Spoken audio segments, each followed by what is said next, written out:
took me nearly a year to prepare for the Thanksgiving visit, booking the flight, picking out gifts for each family member, and planning my time carefully so my work wouldn't be disrupted. And yet that evening, just as I stepped out of Charlotte International Airport and rolled my suitcase into the arrivals hall, my mother called. Her voice was flat, like she was reading from a script. "Your father doesn't want to see you right now. You should stay at a hotel." I froze, my phone pressed tight against my ear, my left ear still aching from cabin pressure, and my heartbeat paused for a moment. I wasn't angry. I wasn't sad. Just empty. If you've ever had to choose between dignity and family, leave a comment, hit like, share this story, and follow the channel so you don't miss what comes next. My name is Vivienne. I'm 32, a financial manager at a small investment firm in Seattle. As the eldest of 3 siblings, I used to be the coordinator, the one who messaged first, checked in, booked the flights, split the holiday costs so no one felt burdened. But that holiday season, I received exactly 3 texts from my mom before coming home. No one mentioned picking me up. No one asked when I'd arrive. I thought maybe they were just busy. I was wrong. The hotels near the airport were full. I drove a rental car 10 miles out to a 2-star roadside motel. The bed was stiff. The faucet made gurgling noises, and the AC let out a faint wheezing sound like someone breathing too close. I lay there in the dark, eyes wide open, hands resting on my stomach, where I once cradled the wool sweater Mom knitted me the year before. The next morning, I drove to the house as planned. I didn't call ahead. I wanted to see if anyone still cared. Rachel, my youngest sister, opened the door. Her hair was a bright yellow blonde, her nails painted deep plum, a cappuccino in one hand. You came. Mom didn't say you would." She stepped aside so I could enter. No invitation, no small talk, just the way you might treat someone returning a lost item. In the living room, my father was cutting wrapping paper with Ellie, Rachel's daughter. A fake tree leaned slightly in the corner, blue and white lights blinking unevenly. On the table sat 3 large gift boxes labeled Rachel, Ellie, and Mason. My brother. None for me. I stood there, holding a small gift bag I'd brought from Pike Place Market. Dark chocolate, blueberry preserves, and chamomile tea my mother used to like. She walked out of the kitchen holding a tray of baked goods. She looked at me. No smile. "You shouldn't have come unannounced, Viv. Your father's not comfortable." I looked straight into her eyes, said nothing. I'd learned not to react years ago, back in high school, when I wasn't allowed to go on the field trip because someone had to stay home while Rachel and Mason went to Disneyland. I placed the gift bag on the table and took a step back. I just wanted to come home. She didn't reply. Her silence settled like ice across a winter lake. One misstep and you'd fall through. Mason came down the stairs in a hoodie, headphones hanging from his neck.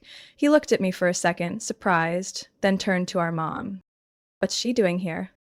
I looked at him, the same brother who once texted me a quiet thank you when I paid off his final year of college tuition, now standing there like I was the disruption. I came for dinner, but clearly no one planned for me. He didn't respond. Rachel scooped Ellie into her arms and disappeared into a bedroom. My mom stayed still, tray in hand. My dad glanced at me, then returned to folding gift wrap. No one offered me a seat. I walked to the door and looked back, at the house where I used to string lights for the holidays, where I once placed Mom's birthday card on the shelf above the fireplace, because I knew it was her favorite spot. "Happy Thanksgiving, everyone." No one said a word. I closed the door behind me. The hinge creaked like a latch locking something shut inside my chest. I didn't cry. My shoulders just felt lighter, like I'd finally set down a weight I couldn't name. I left their house in dusty shoes and a thin coat that couldn't hold back the winter wind in Raleigh. The gusts flipped my hair as I crossed the driveway, cold slicing into my sleeves and down my back, like even the air had learned to mimic my family, chill and distracted. I got into the car, didn't start the engine right away. The key rested in my lap, my hands on the steering wheel, eyes unfocused through the fogged windshield. When I was a kid, Dad used to leave notes in my lunchbox. Hang in there, Viv, carefully printed, blue ink. Back then I thought he saw me. Now I'm not so sure. I drove aimlessly through North Hills, pulling into the parking lot of a donut shop that stayed open late. The place was small, warm-lit, two older women chatting in the corner, silverware clinking gently. I sat by the window, ordered a decaf and a cinnamon sugar donut, the kind Mom and I used to share during winter shopping trips. When I was little, she called me the one who notices. If something ran out, toilet paper, remote batteries, an empty spice jar, I was always the first to catch it. That habit stuck. I still fill in the gaps others leave behind, even when no one asks me to. I took the first bite. Sweet. Soft. But it all tasted like confusion. My phone rang. Marlene, my boss from Seattle. Vivienne, you doing okay? I'm fine. Just on scheduled leave. I'm not asking about work. I stayed silent. What we had went beyond manager and employee. She was the first person at the company to remember my birthday without a Google Calendar reminder. Sometimes families forget what makes them uncomfortable, she said, her voice light, brushing across the surface. I saved you a seat at next week's seminar. If you come back early, it's yours. I'll think about it. After the call, I sat there a while longer, watching the street. I remembered being 17, juggling 3 jobs to save for college because Dad said money was tight, while Rachel was enrolled in dance classes that cost nearly $1,000 each. I didn't feel jealous, just tired. I returned to the motel after dark. The parking lot was nearly empty. There was a cardboard box in front of my room door, no sender name. Inside, an old hand cream bottle, the brand Mom used to keep, and a small card. 2 words. Take care. Now my mom's handwriting, not Rachel's, not Mason's. I couldn't guess who left it. The next morning, I walked to a nearby park. The air was crisp but clean, smelling of pine and damp soil. Kids played at the skating rink, adults walked dogs. Laughter and sleigh bells carried through the trees. I sat on a wooden bench and took a few photos on my phone. An older couple sat nearby, sharing a hot cocoa. Occasionally, one would touch the other's hand gently, without a word. I used to imagine that someday I'd have something like that with my own family. Nothing grand, nothing scripted, just the kind of bond where you know you have a place to return to, and no one needs you to explain why. That afternoon, I decided to return to the house, not because I expected them to change. I just wanted to collect a few personal items I'd left behind the previous year. A small oil painting I once made, a book with my grandfather's handwriting, and a pair of knit gloves my grandmother made. Rachel opened the door. She didn't say anything, just stepped back. I'm heading upstairs to grab a few things. Won't take more than 10 minutes. Okay. As I stepped in, I saw my father sitting in the living room reading the paper. He looked up, made eye contact for a brief moment, then turned back to the page. My old bedroom was untouched, like a room frozen in time. I gathered my things and packed them into my bag. As I passed the kitchen on my way down, I paused. My mother was peeling apples, wearing the old silver ring that used to belong to my grandmother. She didn't look at me. I said nothing. I simply walked to the door one final time. I realized the most painful part wasn't being pushed out. It was realizing I was never really let in. I didn't look back, but I heard the door close. Softly. No one saw me off. I didn't know where I was headed next, but I knew I wasn't going back to how things used to be. Because some things, once cracked, don't heal the same way again. And just then, a message lit up my phone screen and made me freeze. It was from Mason. Just one sentence. Can you help me with something? No greeting, no check-in. As if everything that happened before had been erased and he was simply issuing a request. I sat in the car for a few more minutes, the phone face down on my lap, my finger running along the phone case's edge like I was feeling around an invisible line. Outside, the sky was thick with gray clouds. No rain, but the cold cut sharply through the glass. Mason always knew how to pick his timing. Back in college, he once emailed me at 3 a.m. asking me to revise his final paper. I was in Tokyo on a business trip, 17 hours ahead. I still opened my laptop, read every paragraph, fixed his grammar, and sent it back. Not even a thank you. I didn't reply to the message. That night, I missed 2 calls from my mother. No voicemails. The next morning, while packing my suitcase to catch an early flight back to Seattle, my phone buzzed again. It was Mason. I hesitated for a few seconds, then picked up. "What is it?" His voice was low, a little hoarse. "Are you still in Raleigh?" "I'm leaving this morning. I need you to sign something, just some real estate paperwork." "Specifically?" "You're listed as the owner of the downtown condo, remember? I'm trying to sell it." I froze. That condo was where I lived after graduation, before moving permanently to the West Coast. I put it in my name so Mason could have a stable place to live when he finished school. He didn't have the credit to qualify for a mortgage. My parents called it a family act. I called it sacrifice. "I already talked to Mom. We just need your signature to finalize it." "Why wasn't I asked before this?" "You don't live there anymore. You don't need it." I exhaled slowly. The image of me signing the purchase papers came back. My father standing behind me with a hand on my shoulder, my mother promising to take care of everything after I moved. I thought I was doing the right thing. I didn't respond. I just hung up. That afternoon, I went straight to my personal attorney's office in Seattle after landing. Lisa, my lawyer, was used to family emergency paperwork. I explained the situation briefly. "The condo is fully under your name," Lisa said, flipping through the documents. "No transfer agreements, no lease documents, no legal authority for anyone else to sell." I stared at the screen, my hand tight around the bag strap. "If you don't sign, they can't do anything." I nodded. That evening, I called Mason back. He didn't answer. I left a message. "I won't sign, and I suggest you read up on property law before trying to sell something that doesn't belong to you." No reply. But a few hours later, my mother called. "You're creating drama out of selfishness, Vivian." Her voice was sharp like a blade. "That property is mine, Mom.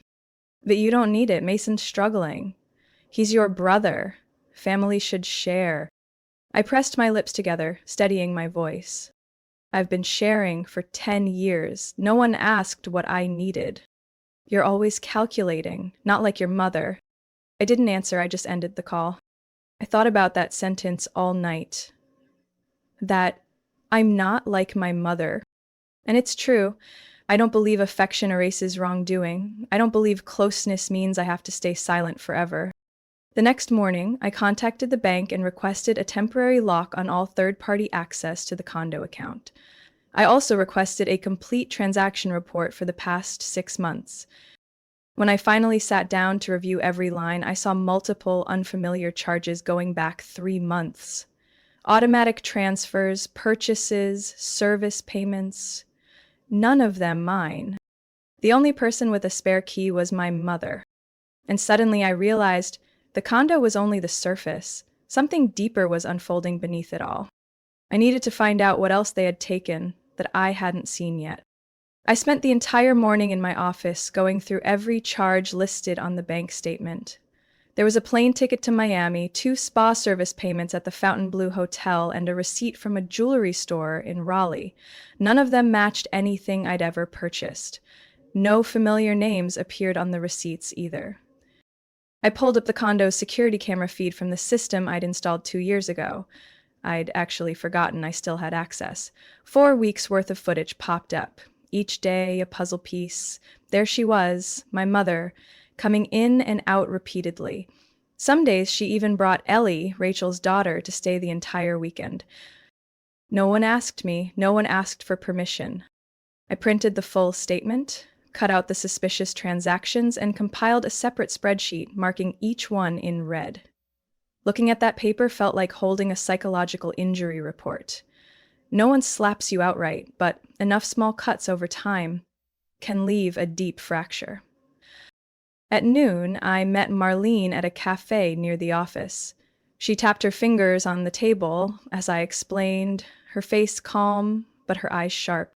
You've got solid evidence. The real question is, what are you going to do? I'm still thinking. Family doesn't exempt theft. If this were an employee at the company, how would you handle it? I'd terminate them. Then why hesitate just because it's family? I didn't answer, because I knew why. I used to believe that if I was kind enough, patient enough, people would treat me the same way. I was wrong. That night, I called Rachel. What's going on? She picked up after the second ring. I saw you and Ellie at the condo. She paused. Mom said it was fine. I thought you'd approved it. I didn't. And I don't want you going there again. You're making this a big deal. That's our family's home. No, it's a property under my name, not a family retreat. Rachel let out a short, annoyed laugh. You make everything so rigid. I hung up. The next morning, I sent a legal notice to each family member, my mother, Rachel, and Mason. The message was clear. All access to the condo was revoked. Any use, subletting, or attempts to transfer ownership without my written consent would be considered a legal violation. 3 hours later, my mother called. What's the meaning of this letter? It means the condo is my property. You're acting like I'm some kind of thief. I didn't respond right away. I'm just exercising my rights as the legal owner. You never used to say no. I didn't, and they got used to that. She went silent, then ended the call. I went to the bank and requested all access privileges be reset. Then I called the security company to update passwords and reconfigure the system. The condo was reset like it was starting a new chapter. No trace of anyone who once entered uninvited. I sat and watched the camera feed. This time, no one showed up. That night, I lay in my Seattle apartment, the light from the window casting a faint square across the ceiling. I thought of all the winters before, when I was still living at home, scrubbing dishes after the holiday meals, hands raw and stinging, while Rachel played with Ellie and Mason always managed to disappear just when it was time to help. I wasn't angry, but I didn't want to keep living like that. They wouldn't change, but I could. And I started by checking the record of another asset, a credit account under my name, opened 3 years ago, one I had never used. The account had been opened at a bank in Durham, North Carolina. I had never signed up for anything there, but the legal documents were complete, and the signature looked exactly like mine from when I worked in Boston 8 years ago. All my personal information matched: social security number, former mailing address, everything. I printed the file and scheduled a meeting with Lisa, my attorney, that same week. Someone may have copied your signature from old contracts, she said, examining the documents. This looks like a photocopied signature, not original ink. So, it's fake? Possibly, but very carefully done. I retraced my memory.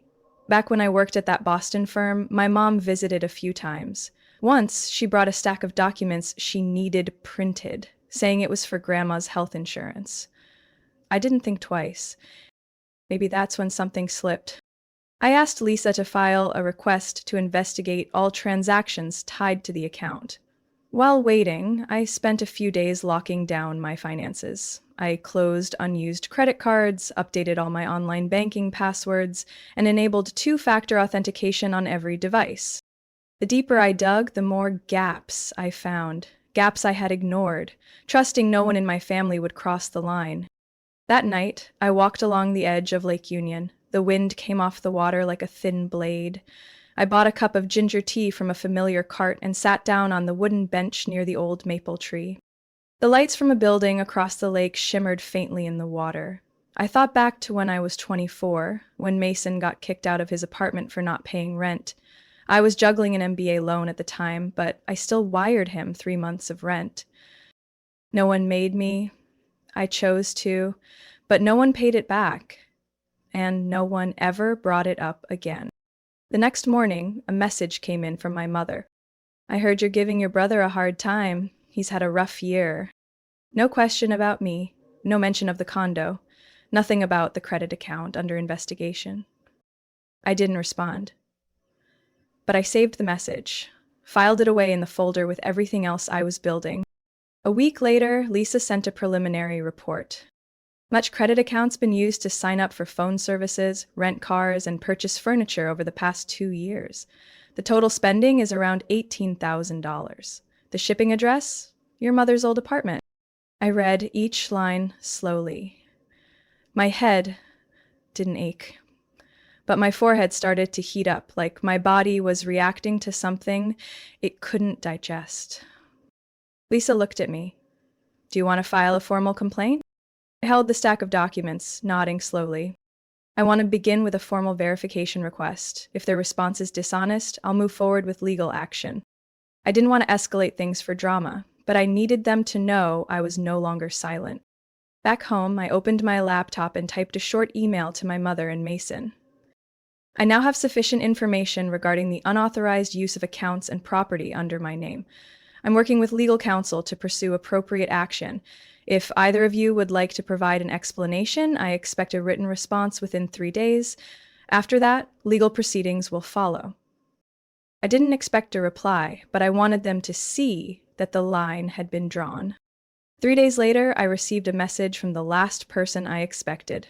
Rachel, do you have time to meet? I think we need to talk privately. And I knew whatever she had to say might shift the entire picture even more. I met Rachel that Saturday morning at a small diner in Capitol Hill, Seattle. The place was quiet, just the hum of the espresso machine and bits of conversation from a table nearby. Rachel showed up 10 minutes late, wearing a thick, cream-colored sweater, her hair pulled back messily. She pulled out the chair, sat down, and only ordered a glass of water. Thanks for coming, she said, eyes avoiding mine. I nodded, waiting. I don't know everything, she continued, but I think you should hear it from me before you hear it from Mom. I gripped the edge of my coffee cup lightly. Last month, Rachel began, Mom asked me to co-sign on a joint bank account, said it would help her pay bills more easily. I didn't think much of it. I looked up. An account under my name? Rachel gave a slight nod. She said it was a family account, but I started seeing strange charges. Interior design services, electronics purchases, and tuition for a program Ellie's never even attended. You signed it? I did, but I got suspicious when the bank called to confirm a new loan application. That's when I realized my name was listed as a co-borrower on a credit line I never knew existed. I exhaled quietly. Something inside me shifted, like a locked door cracking open inside a room long sealed. I wasn't trying to hide anything, Rachel said. I just didn't know where to start. What about Mason? He knew. He's the one who handed Mom the paperwork. Told her it was to help manage your assets more efficiently. I set the cup down, my palms cold against the table. If you've ever stayed quiet because no one believed you, or were blamed just for speaking the truth, or leave a comment. Share this story if you think someone out there needs to hear it. I'm sorry, Rachel whispered. I was afraid Mom would turn on me. I've seen how she treats you. I didn't answer immediately. I remembered when we were kids, Rachel used to hide behind me whenever Dad yelled. She'd cry softly, and I'd instinctively step in front of her. Now everything had reversed. I'm taking this to formal investigation, I said, but if you really weren't involved, I need that in writing. Rachel nodded. I'll do it.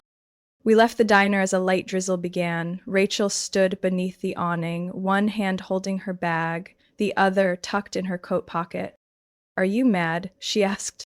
I'm disappointed, I said, but being angry won't recover what's already gone. That night, I got an email from Lisa. Just one line. Confirmed. Elaine Carrington used a forged power of attorney to open a loan in your name. Elaine Carrington, my mother. I turned on every light in my apartment, pacing the floor in slow circles. It wasn't anger anymore. It was something else. A final lock snapping inside the version of her I'd held onto. I called Lisa that same night. We're moving forward with a civil suit, I said. I don't want anyone else dragged into this. Lisa didn't flinch. Are you sure? Very. I hung up and sat on the bench near the window. Down below, the streetlights stretched like endless golden threads. Life outside moved forward like nothing had changed. But I knew mine had turned in a new direction. And I didn't know whether my mother would fight back or surrender, but I had a feeling she wouldn't go quietly. The complaint was filed on a gray Monday morning, the drizzle from the night before still hanging in the air. I walked to the law office slowly, each step sinking deeper into the ground, like pressing into the old doubts I had buried about Mom, about Mason, about a truth I had avoided for too long. Lisa laid the official complaint on the table, along with all supporting documents, account statements, credit activity, the forged authorization, and even the recorded call between Rachel and me. I've sent formal notification to both Elaine and Mason, she said, flipping through the pages like loosening a tight knot. We'll wait 10 days for a response. If nothing comes, we move to court filing. I nodded, calm, unhurried. That evening, I received an email from an unfamiliar address, ecarrington.private@outlook.com. Subject line, "You don't need to do this." The message was cold in its brevity. Vivienne, I didn't take anything that was yours. It was all to protect the family. If you take this to court, you'll destroy whatever is left between us. Mom, I didn't reply, I just saved the email. On the third day after filing, Mason called. I didn't answer. He called 3 more times. On the fourth, I picked up, put him on speaker, and hit record. So you want the whole city to know our business? His tone was harsh. I just want to reclaim what's mine. You're making everyone hate you. None of them ever stood by me. I have nothing to lose. He paused for a few seconds, then hung up. I stood still in the kitchen, the light from the window casting a pale glow over the cold gray countertop. There was no feeling of satisfaction, no trace of anger, just that familiar emptiness that always followed when I stood up for myself. On the 5th day, I received a letter from the court. Notice that the opposing party had responded. They denied all allegations, claimed I was paranoid, and wrote that family bonds can't be measured in numbers. I sent my response through Lisa that same day, attaching detailed copies of all legal evidence, Rachel's testimony, and 2 separate signature verification reports from handwriting experts. I didn't feel stronger, I just saw the line more clearly, between what's right and what's merely comfortable. 3 days later, my mother sent a handwritten letter, the first in years. No envelope, no return address, just folded and left in the mailbox outside my home. Her handwriting unmistakable. My daughter, I'm not a perfect person, but you were never an abandoned child. I did what I had to do to keep everything from falling apart. If you're hurt, I won't deny it. But you have to understand, I had no choice. I read the whole thing, folded it back. No tears, no tightness in my throat. I brought the letter to the law office. Lisa read it, expressionless. No apology, just excuses. Exactly. We moved forward with a letter of intent to settle out of court on the conditions that all funds associated with the credit account be repaid, all access to my personal assets be terminated, and a written apology be issued. 2 days later, Rachel called. I don't think Mom will agree, but I've signed the confirmation for your attorney. Thank you. Is there anything else I can do? Make sure Ellie doesn't grow up in this cycle. That evening, I sat alone on the balcony, looking toward the horizon. The lights from the Space Needle blurred in the soft drizzle. I thought of my father, the man who remained silent through everything, who once held my hand while teaching me letters, but never stood up for me even once later on. And I wondered, was silence any different from complicity? Then my phone vibrated. A name appeared that froze me for a moment. My mother, video call. I hovered over the answer button, but I wasn't sure I'd listen. I didn't pick up. Not out of fear, not out of anger, but because I knew this call wasn't about making amends. It was the final attempt to drag me back into that old circle, where every wrong was drowned out by the word family. I set the phone face down on the table, got up to pour another glass of water, then opened the window to let in some air. March in Seattle wasn't particularly cold, but the air still carried the damp trace of winter not fully gone. The next morning, Lisa texted, Elaine's side officially declined negotiation. They refused to repay the money spent from the credit account. My reply was brief. See you in court. At the same time, I emailed my company to inform them I'd be taking a 3-week leave to prepare for the case. Marlene called right after receiving the note. You're sure about this? Very sure. You don't have to apologize for any of it. Protecting your assets isn't selfish. I paused a moment, then said thank you. 3 days later, I received a courier envelope, no sender. Inside was a bank statement from 2 years ago with my signature clumsily forged, heavy ink, smeared strokes, the middle name misspelled. Alongside it, a short handwritten note. You should stop. If not, things will get ugly fast. I gave everything to Lisa. She just shook her head, flipped through the document, then slipped it into a folder. We'll file a criminal complaint if necessary. I nodded. There was no hesitation, no second guessing. The blurry lines had become structure, intent, action, consequence. That night, Rachel called again. Did you get the letter? I did. I didn't send it, but I think Mom's scared. She should be, I replied. There was a pause. I didn't know things had gone this far. I stared out the window into the night. A moving truck was backing into a parking spot, red brake lights glowing against the glass. They've always been this far, I said. We're just finally looking at them. Rachel exhaled. I'll testify for you in court if needed. Yeah. And are you going to talk to Dad? I paused. My father had stayed silent from the beginning. No phone call, no message. Even when I sent legal notice, he didn't respond. He chose to stay out, I said. And that's still a choice. On the 10th day, Lisa sent me the date for the initial hearing. I marked it on my calendar and closed my laptop. That night, I went through a box of old keepsakes, a few photos from high school, a handwritten birthday note from my mother on my 18th birthday. Neat handwriting, but none of the words ever felt close. In the photos, I always stood slightly off to the side, just enough to be in the frame, but never quite in the center. I realized I was now stepping out of that frame, not out of vengeance, but because I was finally choosing where I belonged. And just when I thought nothing else could surprise me, I received a phone call from the law office representing the other side. A calm, professional male voice asked, "Is this Miss Vivian Carrington?" "Yes." "I'm calling to verify something. Are you currently listed as a co-beneficiary on an unreleased will from Mr. George Carrington?" I froze, as if someone had just caught me midair. My grandfather, the man who passed away 6 years ago. I had never been told there was a will, and if one existed, why was I only hearing about it now? "I need you to confirm your current address so we can send a copy," he added. I answered, keeping my voice steady, though inside it felt like 100 puzzle pieces had just flipped right side up, all at once. It seemed this went deeper than I had ever imagined. The copy of the will arrived Thursday morning in a thick envelope stamped from a law office in Chapel Hill.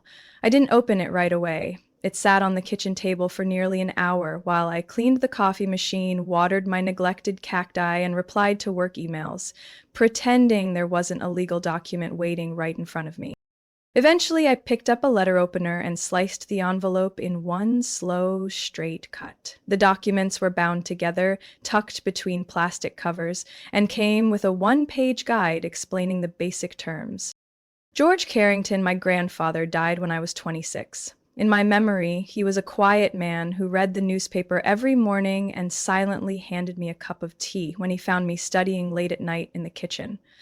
He never interfered in my parents' decisions. But he used to write notes scribbled into a small, brown notebook he kept under his pillow. In the asset distribution section, my name appeared as the sole beneficiary of a special trust, the Carrington Future Account, an investment accumulation fund established in 1994 under my name since I was 7. No one had ever mentioned it. The current total value was over $840,000. I read that line 3 times. I didn't feel excitement or shock, just a deep stillness. As if someone in this family had finally thought about my future without tying it to obligation or approval. Included with the documents was a handwritten letter in his script. Vivian, you've always been the one in this family who kept your word. I don't know what path you'll choose, but I do know this. You deserve the freedom to choose it without anyone's permission. This fund is for that. I folded the letter, set it down, my hands still warm from the paper.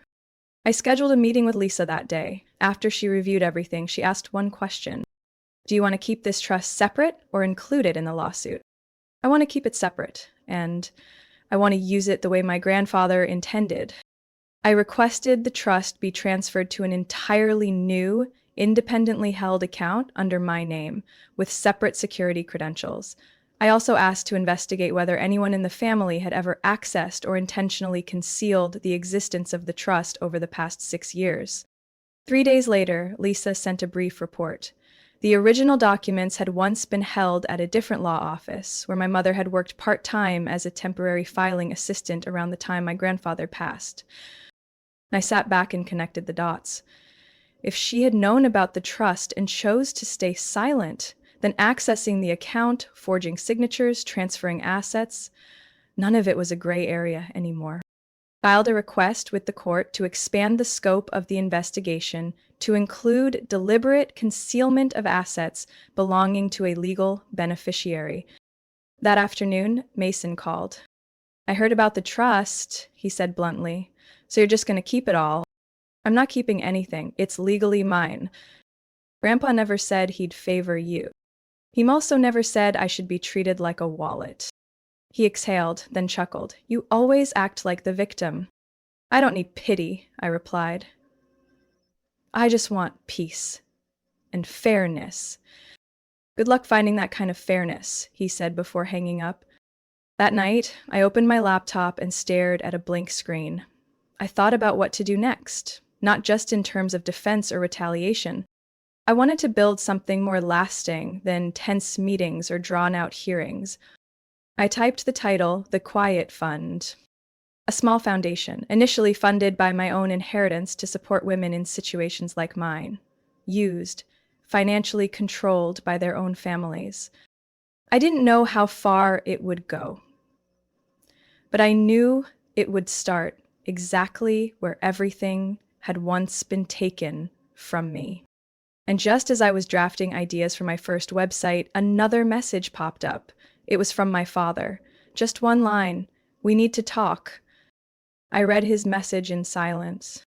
No punctuation, no explanation, no hint of emotion, just 4 words. We need to talk. No mention of what about, no reason why. But I understood. If he was reaching out after all this time, it meant something mattered. We met at a cafe by Green Lake, the one he used to take me to when I was little. Spring, midday, the air still and bright. Cyclists passed by like they belonged to some other version of reality, peaceful and uncomplicated. My father looked older than the last time I saw him. Wisps of silver hair curled around his ears, his eyes deeper set, though he still carried himself with that familiar, rigid posture. I sat down, didn't order a drink. He looked up from his coffee. How have you been? I'm fine. A long pause. I know you're angry, he said, and I didn't come here to make excuses. I didn't nod or object. I waited to see if he had the courage to go further. I was wrong to stay quiet. When I saw your mother doing things she shouldn't have, I looked the other way. I thought if I could keep things looking peaceful on the outside, it would all be okay. I looked at him. His voice didn't waver, just steady, like something he'd practiced. But no one's really okay, are they? I asked. He exhaled. No. And I know you don't need me to apologize, but I still want to say it. I didn't cry, I just nodded slowly, like it was something necessary to close a chapter of memory. You did the right thing, stronger than I ever expected. I didn't do it to prove anything. I know. We sat for a few more minutes. No legal talk, no mention of Mom or Mason, just two people who had once stood on opposite sides, now quietly facing a truth that couldn't be denied. After the meeting, I went back to the office, where Lisa was finalizing the last of the lawsuit documents. So far, my mother's side had shown no signs of compromise, but I wasn't passively waiting on them anymore. The Quiet Fund was officially approved for operation 6 weeks after submission. The website went live with a simple tagline, "For those who are told to stay silent." I didn't expect anyone to reach out right away, but within 2 days, there were already 3 messages. One from a woman in Montana, forced by her mother to co-sign student loans for her younger brother. One from an Asian American man in California whose parents cut off his financial access after he came out. And one from a 19-year-old girl trying to escape economic dependency on her sister after their parents passed. I replied to each message personally, no pre-written templates, no legal jargon, just honest responses from someone who'd stood in the same place. I didn't know how wide this road would stretch ahead, but I knew I wasn't going back. There's a moment when you stop trying to make others understand you and start using that energy for yourself and for those who truly want a way out. Mason still hasn't messaged back. My mother didn't show up to the preliminary hearing. Her attorney simply said she had nothing left to say. I don't need anything more from them. I have the truth, I have choice, and I have my voice, no longer stifled by fear of being misunderstood or forced into some role within the family. I don't know where you're listening from, in your car, before bed, or on a day when you need a story to remind you to stand up. Tell me where you're listening from. And if you want more stories like this, don't forget to follow the channel. The next one might be exactly what you need to hear. Vivian's story is a reminder that kindness should never mean silence. When family becomes a source of manipulation and control, setting boundaries isn't betrayal, it's self-preservation. In real life, many carry burdens that were never theirs, just to avoid hurting people they love. But silence, when stretched too long, erodes your sense of self. Sometimes, real love begins with the courage to say enough and choosing to live in truth.